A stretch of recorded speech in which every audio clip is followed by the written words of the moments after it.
Good morning, Veeencouraged family. We are here this morning on this day, which commemorates the 100-year anniversary of the Race Massacre in Tulsa, Oklahoma.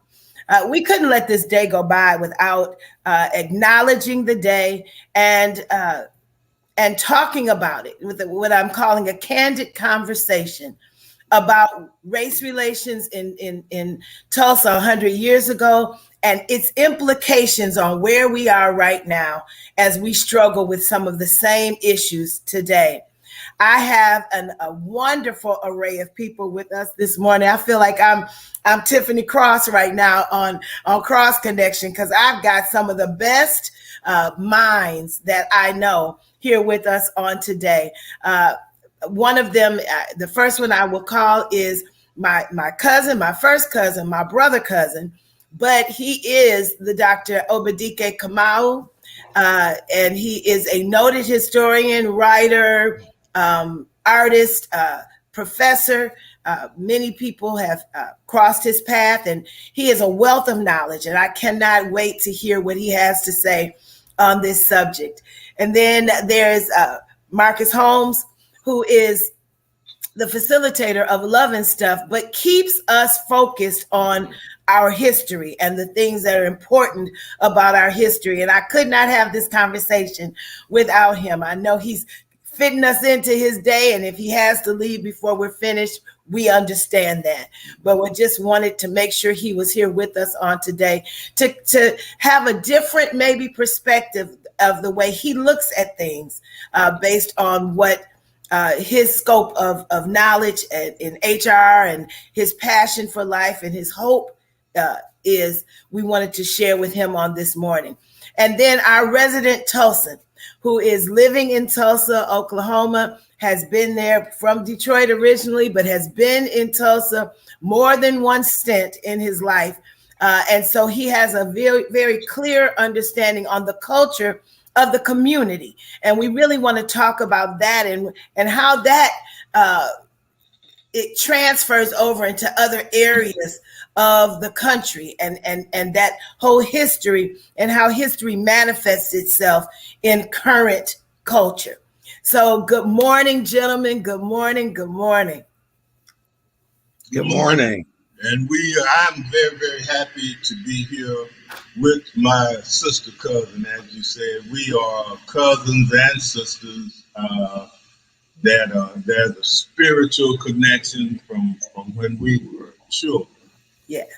And Dr. Cousin, I think I'm just here. She's given too much hyperbole to have me on the panel with someone as esteemed as you. So I'm no. Okay, all right. But it's a pleasure to meet you too, Brother Holmes. Thank you, sir. Both of you, brother. All right. So let's get started. I think that for many people who may be watching, they've just kind of finally heard a little snippet of this on the news in recent days as it reaches the 100-year commemoration. But I know that the two of you, Dr. Kamau and I'm going to go on and call you Reverend Williams today because I need to make sure that I'm giving some context to your purpose, your reason for being here, and your being in that community and entrenched in it. Tell us, from your perspective, what you know about the history, because we've heard so many different things over the course of this last week. You know, you've got some people who are being really clear about the fact that the history has not been recorded well, that there are all of these things that have happened to people, that the trauma has been so great that they are really kind of silent. I heard yesterday something that really bothered me, that it's not even in the history book for city history. I mean, no one learns it. So let's talk about that. Reverend Williams, why don't you start since you're there, and then Dr. K, kind of chime in with him, please. Okay, so let me do a backward step twice and then go back. This year, April, the Tulsa Public School District, District 1, for the first time, actually made the teaching of the Tulsa Race Massacre part of the curriculum for the district, and all schools, all grade level, were mandated to actually make that part of Oklahoma history, that part of Tulsa history, be in teachers' lessons plans for at least 2 weeks during the month of May. Of course, they were late with me because I had already planned way at the beginning of the year that all of May was going to be focused on the race massacre. Okay, and so that occurs immediately. In the midst of that, or at least just after that, the governor of Oklahoma signs a bill that restricts the teaching of critical race theory and limits the way discussions of race and other social issues will actually be taught in Oklahoma.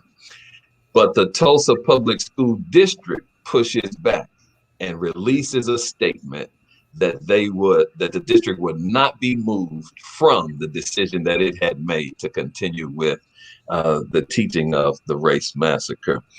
Now back, interestingly, necessarily, Oklahoma as a state and Tulsa as a city is supposed to be a Black state and a Black town. Because in 1890, Edward McCabe comes from New York, a lawyer, a surveyor, multi-discipline brother, comes from New York to Oklahoma. And in 1906, he and a cadre of African-American lawyers and others go to Washington, D.C. to organize Oklahoma as a Black state. But they are met with resistance from the white community and the tribes, particularly 5 civilized tribes here in Oklahoma. So this is necessarily supposed to be a Black state. And there are ways in which, beyond that Oklahoma, more than any other state in the country, the development of African-American towns proliferated here in a way nowhere else. More than 50 towns and cities were organized and developed by African-American people, 13 of which actually still exist to this day. And just the way that African-Americans have been here and a part of what has happened in this state, in this city of Tulsa, there are ways in which the tragedy of suppressing the 100-year history, or at least at 80 years is the point that it began to get pressed. The Tulsa Race Massacre had been suppressed for 80 years. At that time, it began to get pressed in ways that are still ongoing. Became a part of the national reparations movement for African Americans. But let Dr. Kamau come in. Let me invite him to come in, whatever, to share with us at this point. I went to work at Langston University in Langston, Oklahoma in 1988, and I went in as the curator of the Melvin B. Tolson Black Heritage Center. And I was immediately blown away by the history of Oklahoma, because Oklahoma was one of those places that over time Black people had not particularly wanted to be. My son was actually born in Oklahoma. But I went to Oklahoma, and one of the first things I did was read the history of Langston University. And that's when I became familiar with attorney Edwin P. McCabe. And at Langston University, the Scholars Program is actually named after McCabe. I can only, amen what you said about his efforts in turning Oklahoma into a Black state, into the pushback. Many people know about the land rush that occurred at the beginning of Oklahoma. And just kind of like this amen and points you made, Langston is an 1890s institution. That's when the Morrill Act was passed, the second Morrill Act that began to allow Black institutions to be agricultural and mechanical institutions, A&M school. Langston is an 1890s institution. The land rush, and it's so funny because everybody calls them Oklahoma Sooners. But their Sooners came from people jumping claims sooner than they were allowed to. That's right. So it is another example of America romanticizing gangsterism. So I found out about McCabe. I found out about the effort to make Langston an all-Black state. I was just kind of like sitting on this and what it means and how nobody knew about this. And I had the opportunity to run into Nathan and Julia Hare, who are both Oklahoma natives. And of course, in the 70s and the 80s, they were very prolific and public Black scholars. They were married, they worked as a group. She was from Tulsa. He was from a little town in Oklahoma named Slick, Oklahoma. That I'm not sure is even still there. The 50, it's here. It still exists. Okay, all right. The 50 Black towns that have been reduced to 13 because of the economic infrastructure necessary to allow towns to continue to exist was basically not allowed to be put in. Perhaps the two most dynamic Black towns that still exist are Langston, of course, because of the university, which is a very viable, strong institution, and Bowling, and tell me if I'm wrong, but they have an annual rodeo in Bowling, a Black rodeo. That's right. People still come to from all across the country. That's right. So there were, and so there's still 11 others. But I was like, okay, Oklahoma was supposed to have been a Black state. I'm still like tripping on that. And Nathan and Julia come, and they come to Julia's brother-in-law was Ernest Holloway, who at one point was the longest serving president of the university in the country. He was president of Langston for almost 40 years. Yeah. And Julia and Dr. Holloway were brother and sister-in-law. He was married to her sister. Her sister passed. I never met her sister, but they still maintained a relationship. And when they were back in the state, they often came through. And they would just kind of habitually walk down to the Black Heritage Center. So when they walked down there this time, they met me. I was, of course, very familiar with them. I was talking about their work with them, which I had read. I had actually had on as guest for a talk show I used to do in Houston, and they remembered that. And of course, I guess their most famous work was the BMW, Black Man Working People, that they did. But they asked me, they told me that they wanted to do something about what happened in Tulsa in 1921. And, you know, they were talking about it, and I was like, finally, look, what happened in Tulsa in 1921? And when they told me,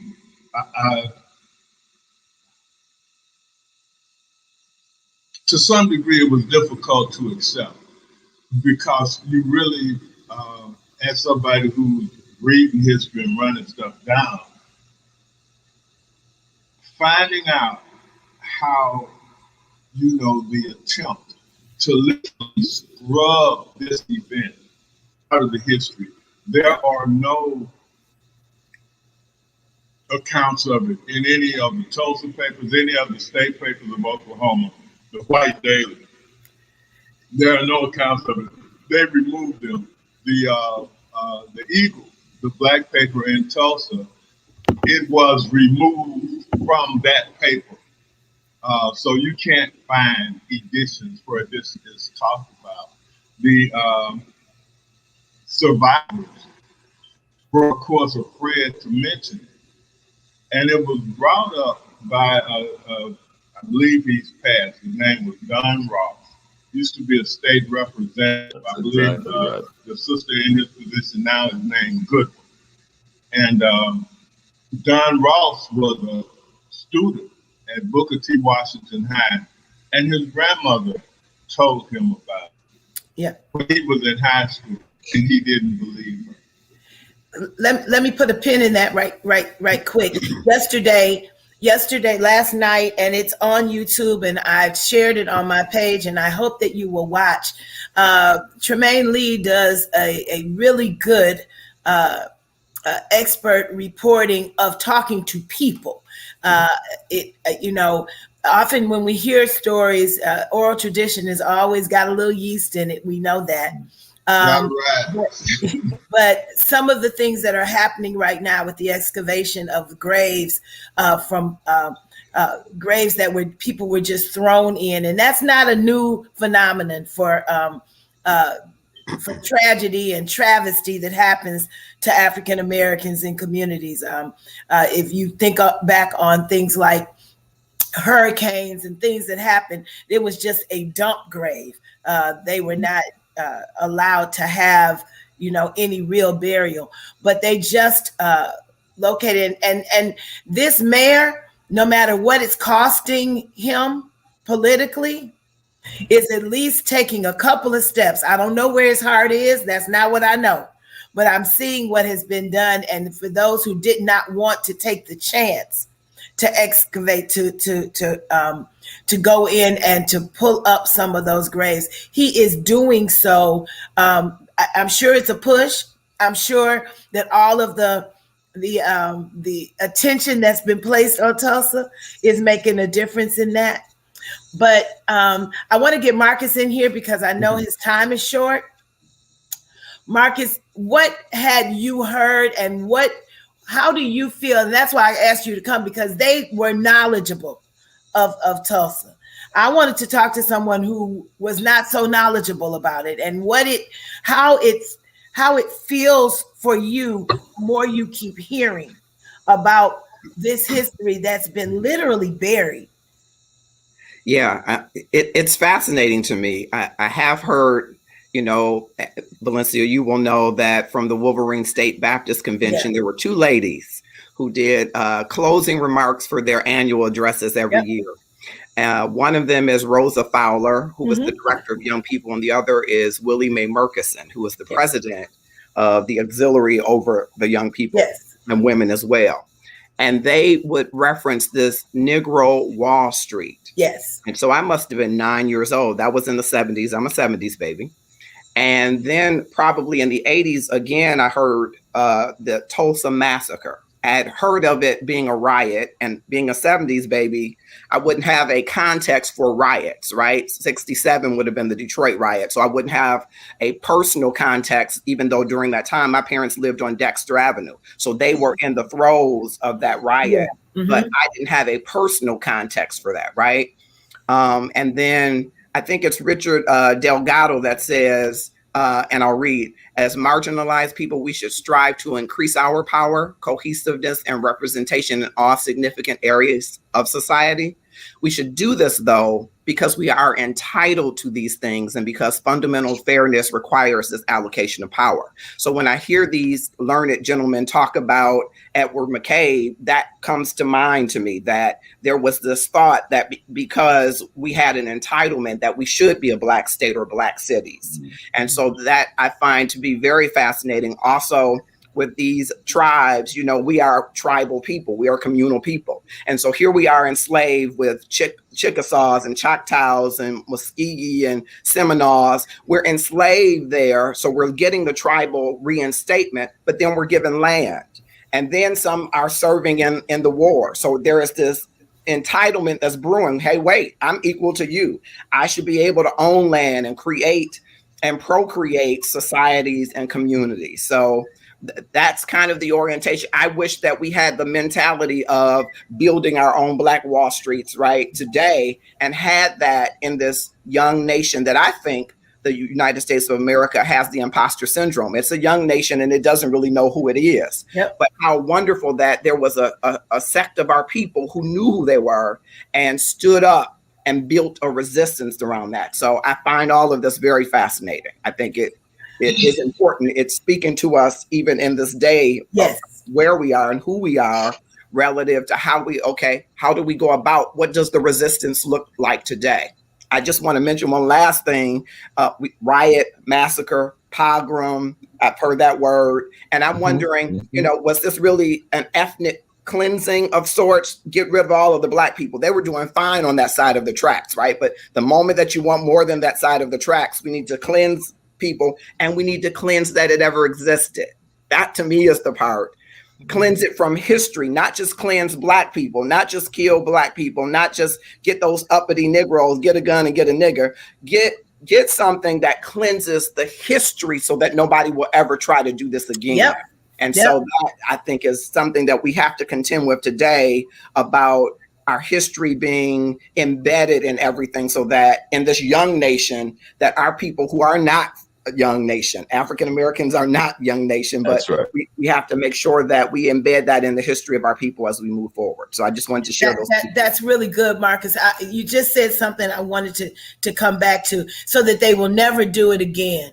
And I think that there is something that is intrinsic in the undercurrent of entrepreneurship in America. I think that there's an undercurrent of, I got to keep it close to the cuff. I got to make sure that nobody knows how well I'm doing, because they will come for me. And that proverbial they still exists. Yeah. And so let's talk about that. What is it that is the reverberation that has stayed with us? I know you can talk about how it stayed in Tulsa, Darren, because we've spoken about that briefly. The reverberation of, we can't let them do this to us again, so we have to do what?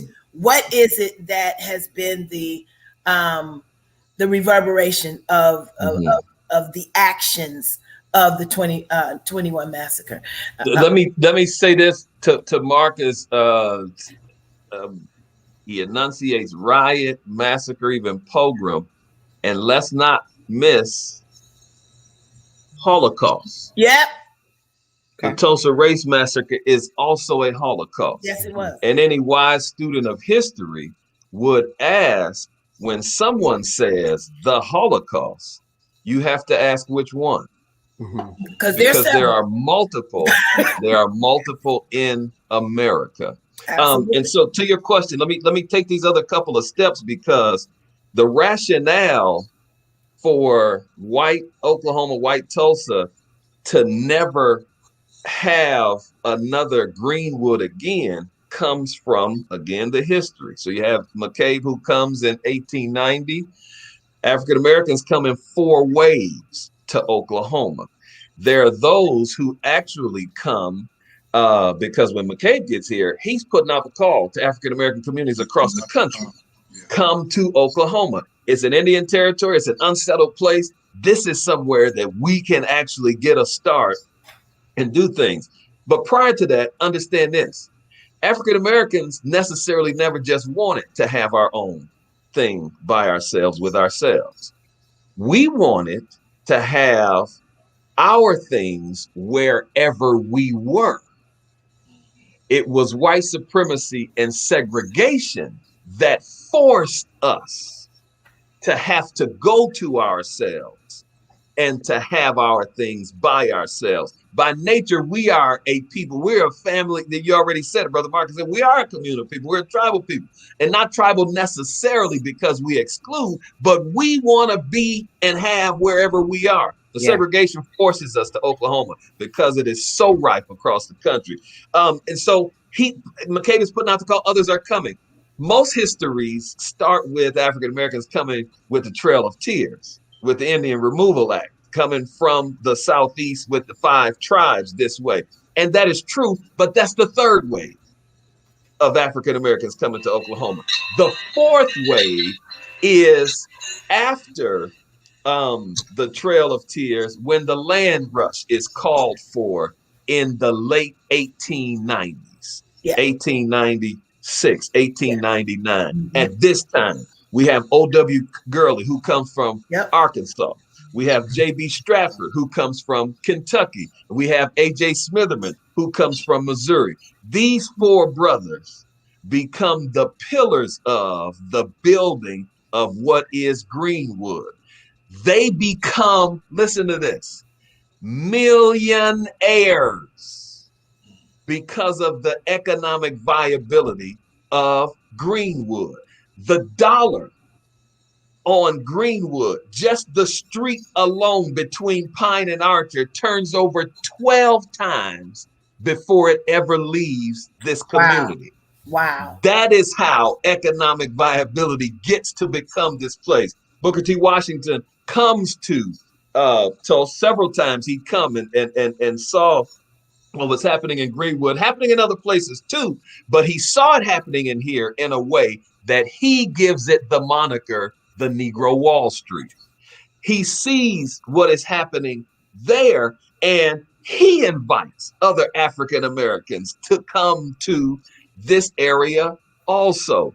This area is in negotiation to be doing business with countries around the world because of how successful it is.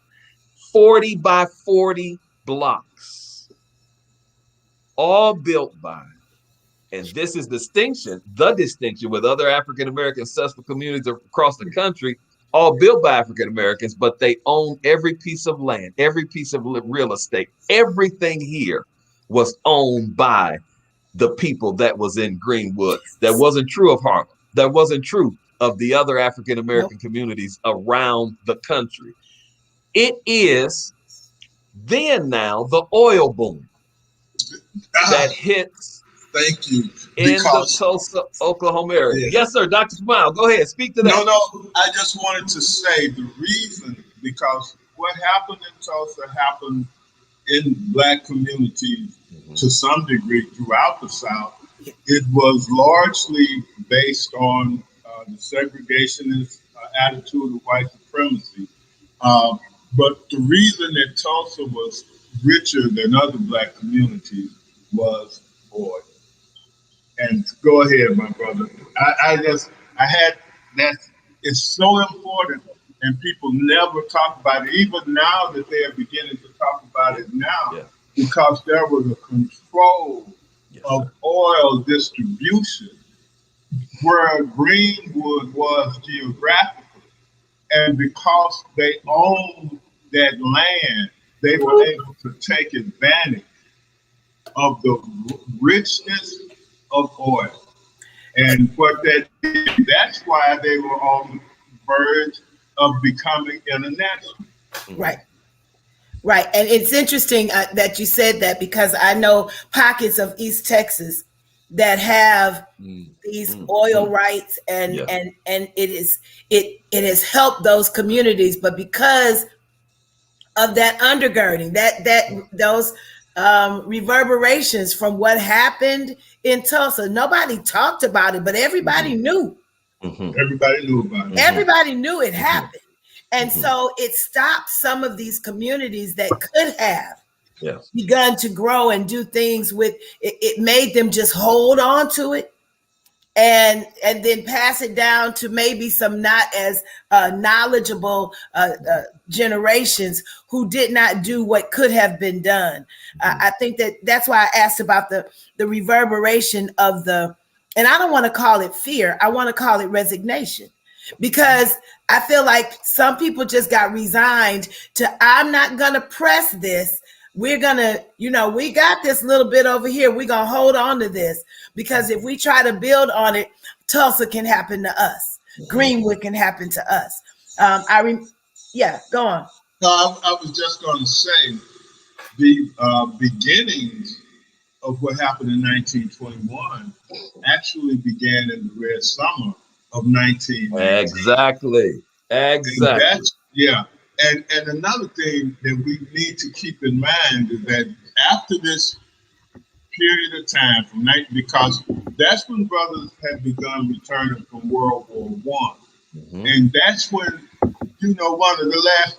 This was when the era of the white mobs were ended, because the white mobs would run up in there and brothers would have their guns and they were like, "Hey, we've been killing white folks in Europe," After, but that's an important place that you have come to. So after 1921, at some point, they stopped sending citizens into these communities because they met some serious resistance. And that's when the police and official representatives of the government began to come in and charge Black communities, if you will. In 1917 in Houston, there were Black soldiers. A policeman was, doing what white police do, and he did it to a brother. And, these brothers, we're not dealing with that.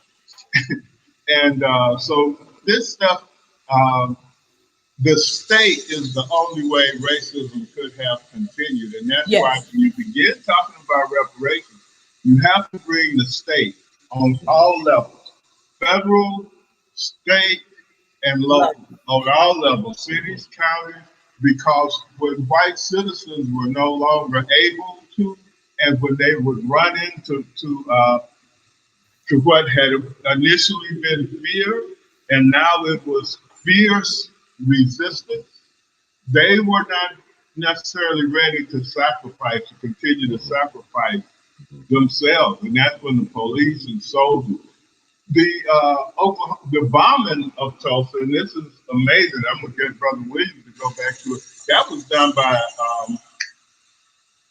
the National Guard, the Oklahoma National Guard. This was a complete white societal homegrown. This is like the young brother where it supposedly started, and a lot of this was just player hate. North Tulsa was rich. North Tulsa was, the book I helped Nathan and Julia write was called Fire on Mount Zion. Mount Zion was a church in Tulsa that was the finest church in the city. Give me that name again. Black church. Mount Zion. The name of the book. The name of the book. Fire on Mount Zion, but it's out of print. And okay. I just want to put it there. Yeah. But next time I go to Langston, I'm going to see if I can't get a copy and get them to reprint it. Yes. Now is the time for it. And the sister who I interviewed, and I've been sitting here trying to think of her name this whole time, she was older than Mother Fletcher, or at least around the same age. And she was a cosmetologist. And she, I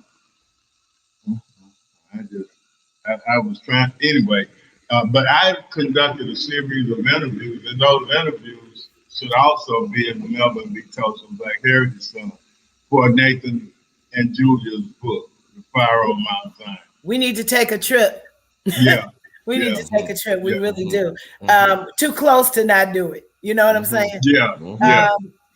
Let's shift to reparations for a moment, because Dr. V, just before you, two things very quickly before you do. Contextualize what Dr. Kamau says. Yes, Tulsa Race Massacre is not an anomaly.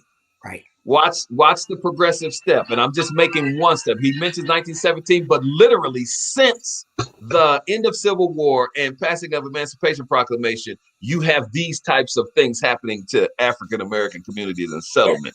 But 1919, the Red Summer, titled by James Weldon Johnson, the Red Summer, because of all the blood that had been spilled in the streets in some 3 dozen African American towns across the country, including Longview, Texas. Longview, Texas is one. St. Louis is one. Omaha, Nebraska is another. Chicago is another. Knoxville, 3 Tennessee. dozen towns across the country. That's 1919.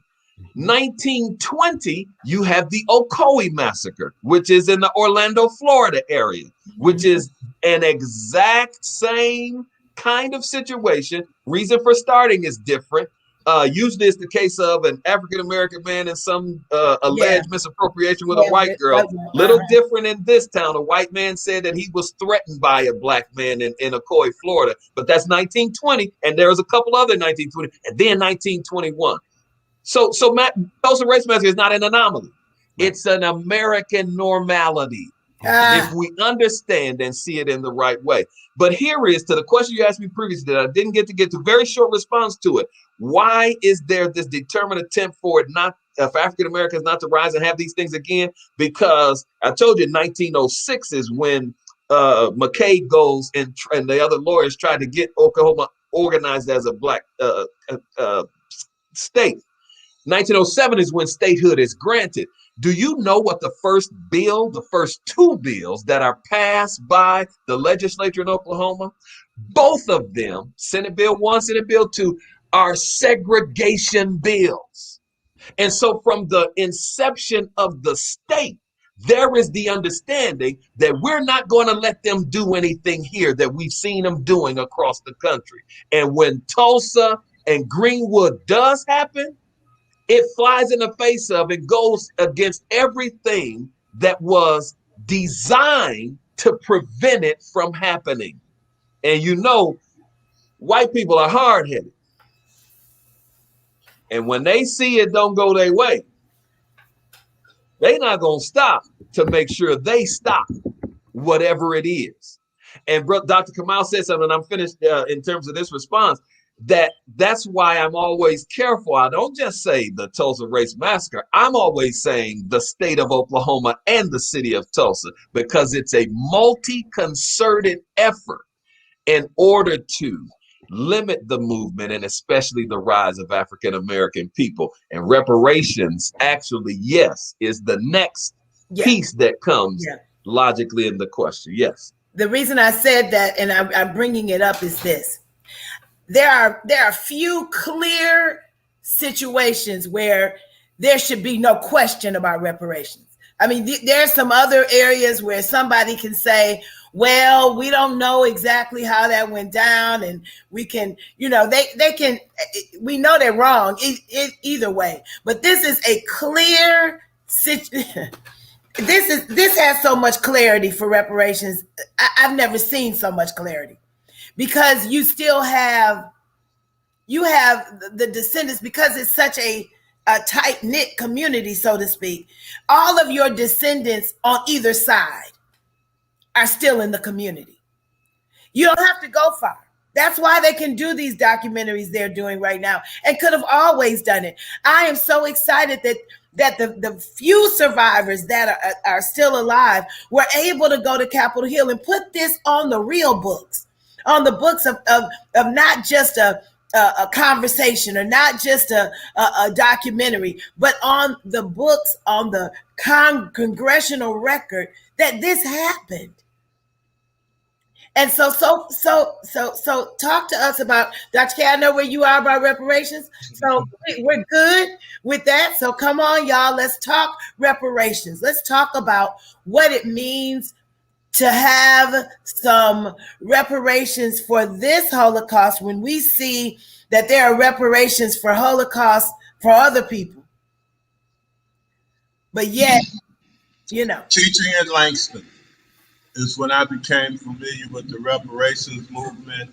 And in Langston University is when I wrote, I Want My Money. And of course, money is only a part of reparations, but I figured that would be the hook that would get people interested in it. I Want My Money, I did a spoken word CD, and I had the pleasure of having my cousin provide vocals on it. And I Want My Money, it came out in 2002. And it's time, I think, for me to really start pushing. We're working on that. Keep going. Okay. So V was on the CD, and so I Want My Money was a piece that I wrote, because rap and hip hop and you know, you had the young brothers kind of getting into the gangster hip hop at Langston, and I was working with these young brothers, and they knew I was a poet. And so I said, I'm gonna write a song for y'all. I'm gonna write something for you all to do. And I Want My Money is what came out of that. I never did I Want My Money publicly till I got to Philadelphia. I always looked at it as a song that I had written for somebody else. It's kind of amazing, huh? Wow. But I want reparations. The root word of it is repair. And reparations is usually a word that's spoken of on a huge scale. Now they use it pretty loosely, and if somebody breaks in your house and gets caught, they're supposed to provide reparations. And you know, if you want to use it there, that's fine. But reparations usually occurs on state and national levels, and it's a problem. It's a holocaust. It affects at least thousands of people. There is not only debt that's involved, but there is usually a robbery. The people who are harmed, who are victimized, generally lose. Their lives are no longer the same. And so once you go through the war, the political upheaval, etc., reparations is an attempt to make that people whole. Of course, we know that that can only go so far. There are people who will never be made whole on an individual level, regardless of what happened, because a crime was committed. Reparations come about largely because of national crime. And there are some cases under Ronald Reagan, of all people, Japanese Americans were provided reparations because they were interned during World War II. And they were people of color. They didn't intern German Americans. They interned Japanese Americans. And under Reagan, they were provided reparations. They think making Juneteenth a national holiday is reparations for us. Wow. You know, but it ain't. We not going for that. And I am so, I feel so good, B, that the thing that we've been talking about, and reparations is something that our people have been talking about since 1868. Yep. At the end of the Civil War, we were working on reparations right back then. William Sherman, War is Hell Sherman, pulled a group of black ministers together in Savannah, Georgia, toward the end of the Civil War, and asked them what they wanted. And that's where the whole concept of 40 acres, $50, which has gotten removed, and a mule came from. And to speak to something that Darren said then, when Granger asked them, did they want to be a part of the larger community, or did they want to be by themselves? They told them basically the same thing Darren told them.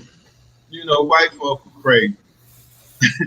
And we want to take our stuff and be over here with our own.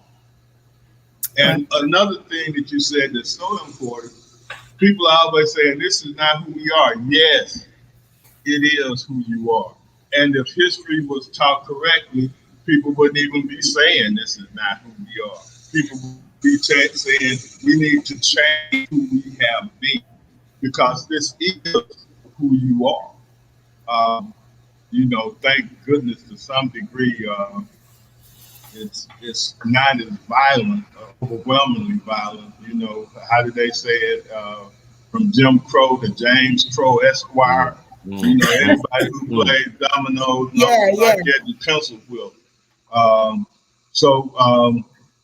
But yeah, so I'm going to go ahead. I just wanted to amen what Darren was saying. I wanted to start the conversation on reparations. Let me hear from Marcus before he leaves, because I know he has an appointment. So can you chime in here for a moment? And absolutely. Thank you for the opportunity. Like I said, I know these historians are going at it. But I did want to just jump back. Before I had ever heard Dick Rowland's name, I heard Eugene Williams in Chicago, who swam across that boundary and was hit with the stone and drowned in that red summer of 1919. So I just had to say that. But to me, reparations from a layman's term is, I read somewhere that it was $1.8 million worth of claims that were made at that time. So the valuation of what those claims were for property should be today's dollars should be granted to the descendants. I heard that there were 6,000 people at least that were interned, that were put in these concentration type camps. So there should be dollars assessed for that in today's value to their descendants as well. And the economic disinvestment that has, the opportunity cost where they stop investing in that area, the value of that today should be included in the conversations for reparations, because I read somewhere, I think it was one attorney said, J.W. Hughes said, I'm going to hold on to what I have until I get what I'm supposed to get. Well, they had nothing left to hold on to. And so what's the value of, we can't even really enumerate what the value of the psychological damage, but we can say where you decided to put in freeways and where you decided to do other things with that property, the opportunity cost of that should be annualized, or it should be put in today's dollars value and dispersed accordingly. So those would have to be parts of the conversation to me. We can't even really have that discussion. And I just wanted to drop in there, I know time is fleeting, that this celebration that was canceled, now they're saying it was canceled because of the survivors wanting more money. I don't know if that's true, but they should want all the money that they can get. So I think we have to have a real conversation. And I think, to me, at the fulcrum of it is truth telling. Are we really ready to tell the truth about what's here? And because that's the answer. Then you'll put money where your mouth is. But if you're not willing to tell the truth, then reparations crumbles without that part of the conversation, in my meager opinion. You are exactly correct, Marcus. I thank you for your candor in this discussion. I don't think we're done with this discussion. I think today is just the beginning of starting to talk about some very important things that have kind of been, we kind of talk them up in Black history and they kind of go under. And then but I think that one of the things that we must do, and I know you have a forum, I don't have any problem using my forum. We've got to make sure that this is as much of a conversation that we have, just like we talk about relationships, just like we talk about other things, because our love for ourselves has to include our history, because we cannot build on what we do not deal with. The deconstruction that is necessary in this country, in this adolescent, look at yourself only country, because it's an adolescent. It has all the markings of adolescent with some abnormality to it. But anyway, the point is that we've got to face it. We've got to press it. As my mama said, they didn't send us to school to eat our lunch. We went to school for a purpose. So now we've got to use all of this brain power, all of this exposure, all of these things that we know to come together and blow these things out the water. We can't just depend on folks who are fighting congressional issues. Because at the end of the day, they go to dinner together. We know that. So my point is, if grassroots is the key, and we've got to recognize it, and we've got to deal with it. And unfortunately, we can't even depend on our churches anymore. I know that there are some church representatives on this line, but we cannot depend on the church united, because the desire to be bigger than you ought to be is more important than taking care of your people. But that's a whole nother workshop. Marcus, go to your appointment. Thank you so much. Thank you. I just want to say this. For me, this is about a relationship, our relationship with America. And when a relationship isn't working, you start resisting and you start killing each other if you're not telling the truth. Right. And then worse happens. So thank you for having me. You're exactly right. Thank you, Marcus, and to be here with you. Thank you so much for having me. Thank you, Marcus. Appreciate you, Doc, as always. Two of you. Marcus, thank you.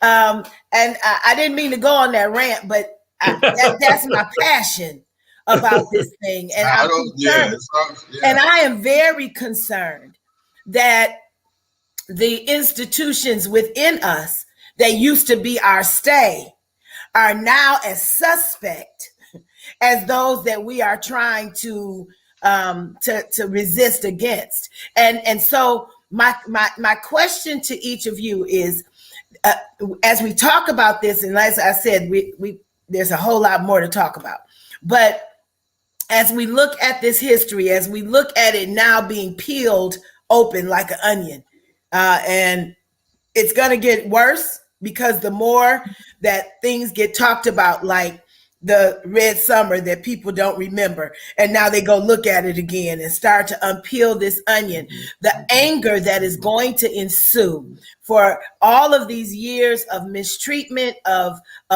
hate personified, of all of those things that we are coming to understand, and a generation who is like, try Jesus, not me, that they, as they get to recognize what could have been, as this entrepreneurial spirit that lives within them is fighting to get out, and they recognize what could have been. Oh, you talk about a reparations movement, that you're gonna always have some mess in the game. You're always gonna have some people who just want, the frivolous things of life. But that wealth, when we look at the GNP for African Americans, and we're at minus money. So I don't care how many figures you make, we're at minus as a community. How do we move past that without it? And I'm not knocking anybody who's into this, but without the volatility of cryptocurrency and all of those hurry up and get some money, and it's just volatile all over the place. What do we do with the implications of what happened to Tulsa and what is happening right now? Can I jump in real quick? Yes. Because I think we need to understand how we got here. Yeah. We are very hard on ourselves, and I'm not saying that we don't need to make some moves. I just think that we need to understand how we got here. Yeah. We need to understand that there is nothing wrong with us, that we are normal people that want to do well as individuals and as a collective. The thing that I really appreciated about Edwin P. McCabe as I grow older, and also there was a gentleman named Benjamin Pap Singleton who tried to do the same thing in Kansas, who tried to make Kansas a black state, was that there is something that comes with state power that allows you to bring everything together and provide the protection to the people who are a part of your group. We were, the people who are called African Americans now, were without statehood, without citizenship, without a place to necessarily call their own spiritually, from 1619 to 1868, when they passed the 14th Amendment. We were out there by ourselves. The only thing that we had was God.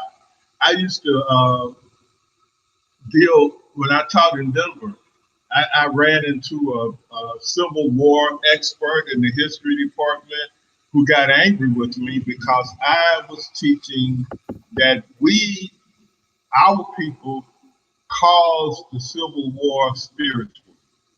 What we did was we asked God to get us out of this.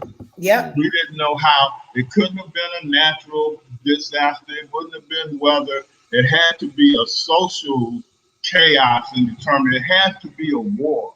And we asked God to get us out of this, however you need to do it. 1619 to what? What is the date you give? 1868. That's the year of the 14th Amendment. And that's when we were granted citizenship from the top down without being involved in the conversation about what citizenship even made. So even when they called themselves doing things for us, They have done it in such a paternalistic and harmful way. And we were not even granted the right. Sherman asked us what we wanted to do. Nobody else asked us what we wanted to do. We may not have wanted to be involved in America. We didn't have the opportunity. We may have said, look, give us this land and we'll become our own state. Our being attached to white America has largely been a disadvantage. Politically, certainly economically, and certainly socially. And we need to begin to understand the reason that we seem to be so individualistic is because was it Sterling Brown that said they come in tens, they come in hundreds. When they see us, when you look at the police and see 9 policemen on one brother, these are things that are not new. They are patterns that have been carried over into where we are, contemporarily. Let me shut up because I'm ranting. No. That you all are here for this reason, because there is such a wealth of knowledge in both of you, and that's and Marcus as well, who focuses a little differently, because he is an HR person, so he is trying to find. When you think of the human resources that we are and the things that have happened to us, he's looking at it from a human resource perspective.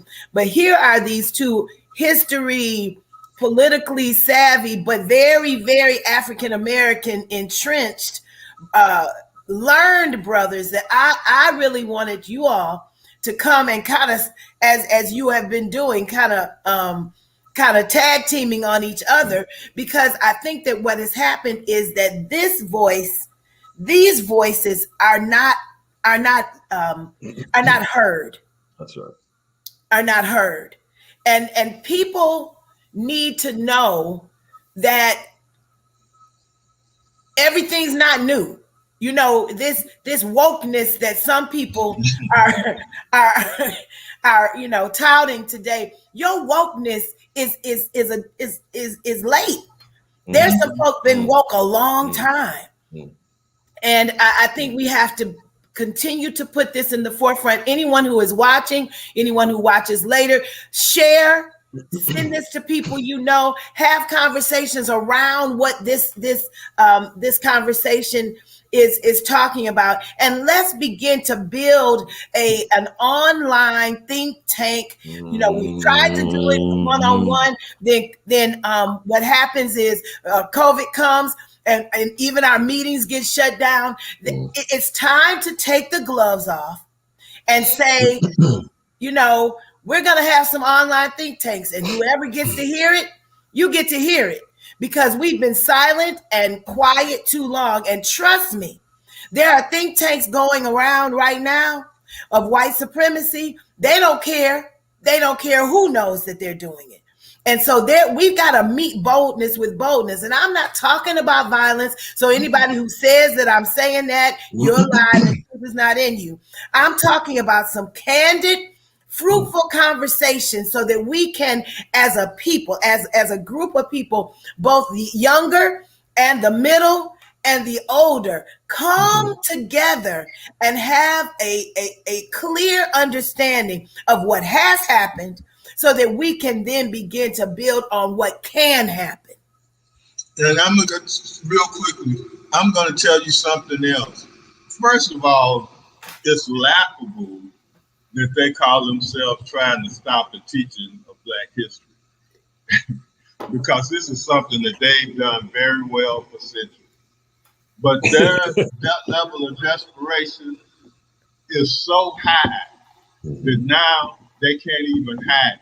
We can't talk about critical race theory. One of the things that's kind of amazing to me is they create this boogeyman, these boogeymen for white people, and critical race theory has become a boogeyman. Yep. They can't even tell you what it is.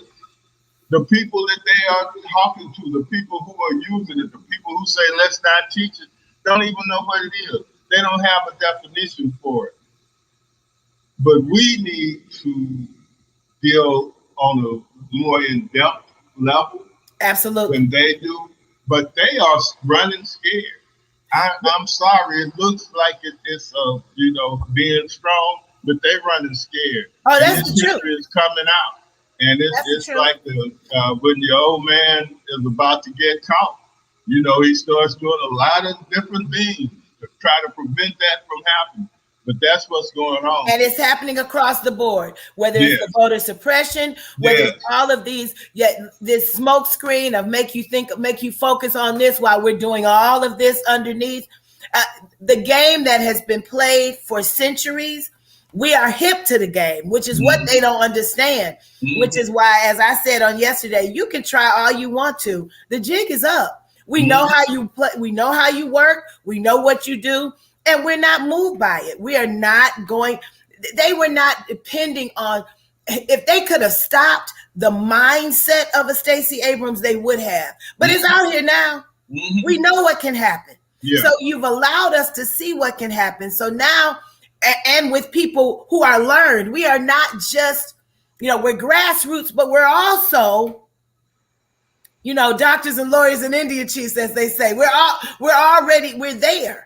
So as we move forward, we cannot go back to that place where we just, try to go back to normal. As I think about us coming out of this pandemic, if we don't come out of this pandemic ready, shame on us.